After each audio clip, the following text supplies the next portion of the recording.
On today's episode of You Asked, the new PS5 Pro does 8K. So does that mean 8K TVs make sense now?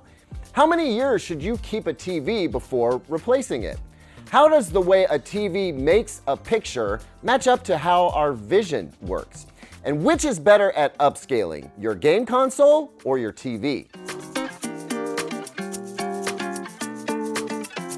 Welcome back, everyone. I'm Caleb Dennison, and this is episode 62 of You Asked, the show where I answer questions you asked in hopes that I can help you and others with similar tech questions. If you've got a question for me, please email it to youasked@digitaltrends.com, and we'll see if your question gets picked to be answered on the show. Adam Parker 1504 writes, with the PS5 Pro offering 8K gameplay, I can imagine the PS6 and next-gen Xbox targeting 8K resolutions. Do you think by the end of this decade, 8K will become a genuine consumer want? Hey Adam, thanks for writing in, and I feel like this is a perfectly timed question. The short answer to your question is yes. I do think consumer demand for 8K TVs is about to go way up, and quickly, although not for the right reasons. First of all, let me clarify something. The PlayStation 5 today is capable of 8K video output. Can't really do much for 8K gaming. The PS5 Pro is meant to support 8K gaming, but mostly just by upscaling 4K games. So back to why I think the PS5 Pro, or more importantly, the PS6 or whatever new Xbox comes along, might stoke the fire under 8K TVs. I think consumers will see an 8K logo on the PS5 Pro box and on the subsequent PlayStation 6 and Xbox, and they will want their TV to have the same logo on it.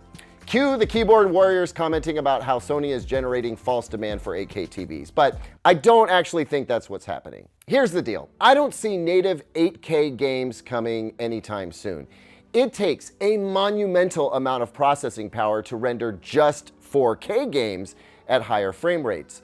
Doing 8K games at reasonable frame rates, like, we'll get there, but that is going to require a pretty huge advance in computing power. I suspect what will be far more common for quite a while now is 4K games getting upscaled by a console or a PC to 8K resolution. A task, by the way, that 8K TVs already perform out of necessity. You can upscale your 4K games to 8K with any 8K TV that's available right now. But with console-sourced information for every pixel on an 8K TV, I can see 8K TV demand going up because game consoles are way more prevalent than high-end gaming PCs. No offense to my high-end gaming PC people, but you know what I mean. People always say, where's the 8K content? Well, when you see an 8K logo on a PS5 box, folks who don't know better will say, there's the 8K content, and will be stoked to buy an 8K TV, figuring they're gonna unlock something special from their new expensive console. I will say though that gaming upscaled to 8K should look pretty great at 77 inches or larger, for sure at 85 inches or larger. And along those lines, here's a good follow-up to that question. Tabal Eubank writes, I'm a new cinephile and I watch all my 4K and Blu-rays with a Xbox One S. My TV is an LG OLED A1 from 2021. I don't know what to choose for the upscaling between the Xbox and the TV. Upscale seems to me a difficult process to test, so I haven't found a lot of information on the matter. Right, so here's the deal. If you set your Xbox to output at 4K, then it is upscaling everything to 4K if it isn't already 4K native content or gaming. Your TV sees a 4K signal and it doesn't upscale anything. So practically speaking, you don't really need to compare the upscaler in your Xbox to the upscaler in your LG A1 OLED. If you wanted to rely exclusively on the upscaler in your TV instead of the one in your Xbox, then I think you would need to set the resolution on your Xbox to match the native resolution of your game or your content. So for example, let's say you are watching a DVD, and that's at 480p. If you set your Xbox's output resolution to 480p and then played that DVD, you would be looking at the TV's upscaling to 4K from 480p. You could then switch the Xbox's output back to 4K, watch the same DVD clip again, and see which one of them did better, your TV or the Xbox. I gotta add here that upscaling to 4K from 480p is a hard job. It's hard enough upscaling from 720. So you'll probably find that neither one does a super amazing job at it. Alessio777 writes, how many years should I keep a TV before tech improvement is worth a newer model? And premium member Mike McIntosh commented, I will say that I've been struggling with FOMO as my 65-inch Sony X950G is about 5 years old. I've been eyeing a replacement in the Sony 65-inch A95L, but the hardest part is justifying the $3,000 price tag for the best picture quality in the land. Maybe I can keep living with the current TV until I can snag a deal in the future. So it's interesting that this comes up because I was just thinking about this the other day. You know, in many of my TV reviews and on this show as well, I've said something like, if you're upgrading from a TV that's 5 years or older, you're likely to notice a big jump in picture quality. Now, sometimes I qualify that and sometimes I don't. So let me add some clarity around that statement. If you have a mid-tier TV from 5 years ago and you upgrade to a mid-tier 2023 or 2024 TV, you'll notice a pretty big improvement. And that's because a lot of what was once reserved for the very best TVs has now trickled down to the mid-tier level. For example, the TCL 6 series from 5 years ago was a great TV, but the processing, backlighting system, HDR peak brightness, and reduced blooming and halo of today's TCL QM8 are vastly superior, and so is the resulting picture quality. But the jump up in picture quality starts to be less stark if you're upgrading from a high-end TV to another high-end TV. For example, if you have a 2019 Sony A9G OLED TV, you would see some improvement by upgrading to the Bravia 8. And I'm using the Bravia 8 just to keep it in the WOLED family for continuity.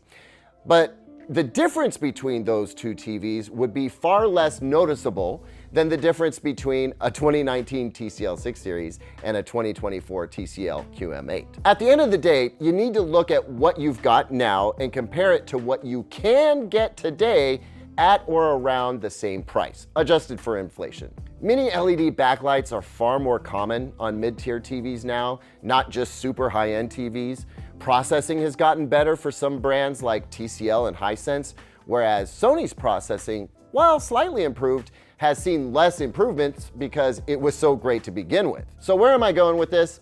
It depends on a few factors. And to Mike McIntosh, your Sony X950G is a solid TV.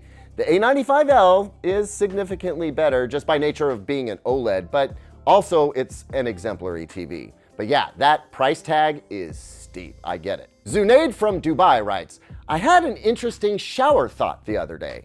Dude, me too. Who else does their best thinking in the shower? Drop a like on this video if you do. Anyway, Zunaid continues, the human eye has red, green, and blue cones with pretty wide and overlapping wavelength sensitivities. For example, our green and blue cones overlap heavily and are both stimulated by green light.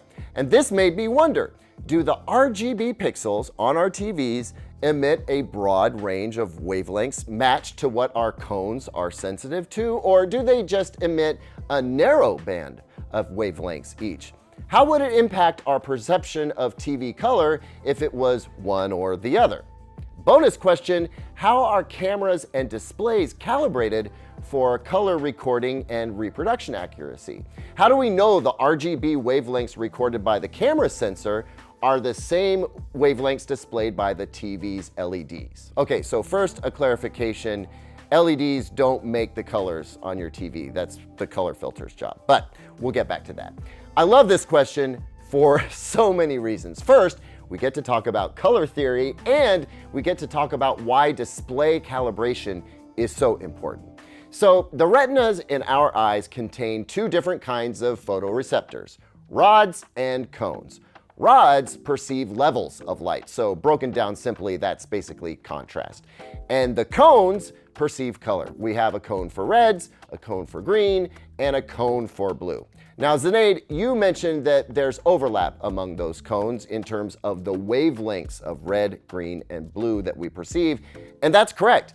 It's necessary for there to be overlap so that we can perceive a wide spectrum of color. But, for example, as the blue cone gets weaker at picking up blues as they move towards green, our green rod starts to pick up, and the sum of those two is what allows most folks to perceive balanced color. Our brains are doing the color mixing and telling us that what we see is yellow or magenta, etc. A TV works by combining red, green, and blue too. And it's important that the TV cover as much of the full spectrum of red, green, and blue wavelengths as possible. But what's more important is how well a TV can mix those wavelengths. If a TV can produce and mix color wavelengths in the same way our eyes perceive them, then we can say they produce color correctly. But doing a broad range of wavelengths is relatively easy for TVs compared to their ability to produce extremely pure red, green, and blue. This is why when we look at a histogram of a TV's pure red, green, or blue color output, what we want to see is as narrow a mountain with as sharp a peak as possible. The more pure that red, green, and blue is, the more exacting a TV can be with its color production. This is one reason we like QD OLED TVs so much. They are able to make the purest red, green, and blue colors that we've seen from a consumer display. Now, the only way that we can know any of this with any kind of certainty is with measurements. We can use scientific instruments to measure colors and break them down into coordinates on a chart. So when I measure a TV using a colorimeter and CalMan software, what I'm doing is measuring the coordinates of the colors the TV is making, then comparing that to a reference chart to see how close to accurate the TV might be. And that's actually where the importance of white balance comes in.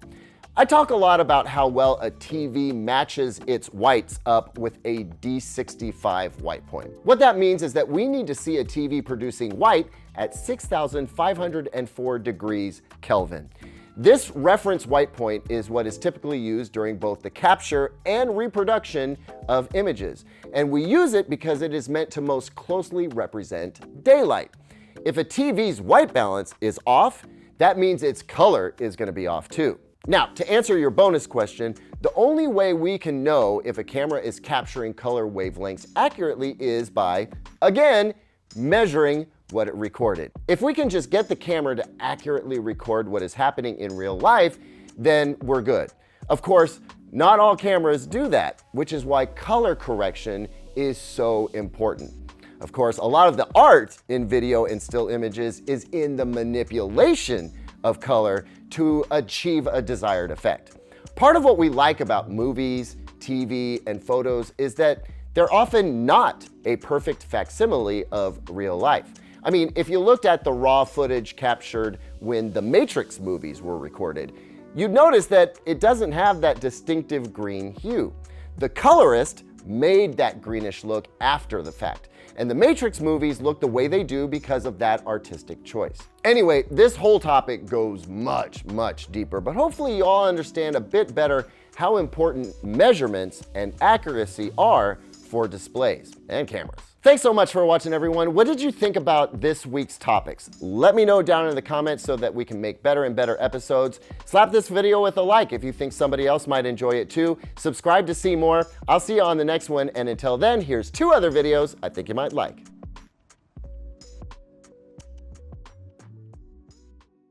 Dude, I have been craving fried chicken nonstop.